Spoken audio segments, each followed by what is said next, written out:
Hindari kebiasaan ini untuk cegah diabetes. 1. Nasi putih 1 porsi sama dengan 105 kalori, dan kue 1 potong, 100 ger, sama dengan 486 kalori. Ketika kita ketemu makanan seperti ini gula darah kita naik.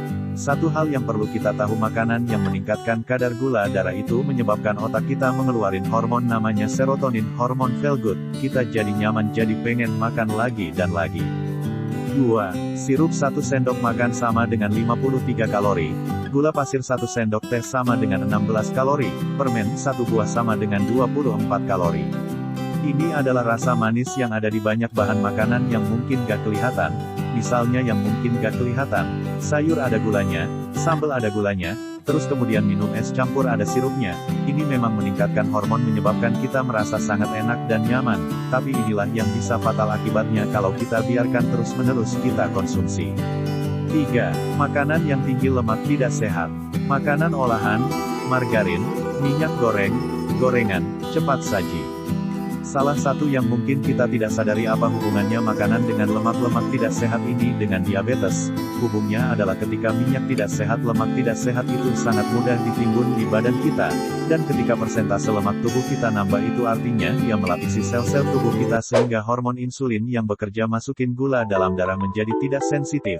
Kita bisa jadi diabetes gara-gara tambah gemuk, dan makanan ini semakin berasa gampang gemuknya setelah usia di atas 30 tahun. 4. Kurang gerak dan duduk terlalu lama. Jadi aktivitas olahraga fisik berkurang.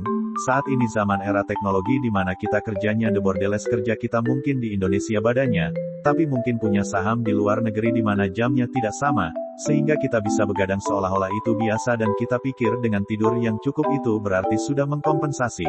Bukan begitu, karena ada proses yang terjadi pada saat kita malam hari tidur yang membantu proses pembakaran lemak, proses recovery yang baik sehingga bisa mencegah terjadinya diabetes. 5. Ngemil. Memang pada dasarnya manusia itu didesain sama Tuhan giginya ngunyah terus. Artinya apa yang kita kunyah itu pilihan kita, kalau kita tidak dengan sadar yang kita gigit-gigit dampaknya besar sekali. Contoh timun, jambu air kita bikin gula aren dikasih cabai kita ulek-ulek jadilah rujak. Keinginan kita gigit-gigit terpuaskan, memang di kepala kita karena kita tidak sadar yang kayak begini otomatis ada di kepala kita. Padahal ini gulanya luar biasa. Inilah resiko yang menyebabkan peningkatan kalori. Bukan hanya kalorinya tapi jenisnya yang menyebabkan gula darah cepat naik. Sehingga ketika gula darah cepat naik dan biarkan kronis dalam artian terus-menerus, itu menyebabkan resiko diabetes meningkat. Mohon doa dan dukungannya. Segera didirikan Klinik LKNU Bubutan. Demi perwujudnya pelayanan kesehatan berkualitas dan bermanfaat di wilayah Kecamatan Bubutan, Surabaya.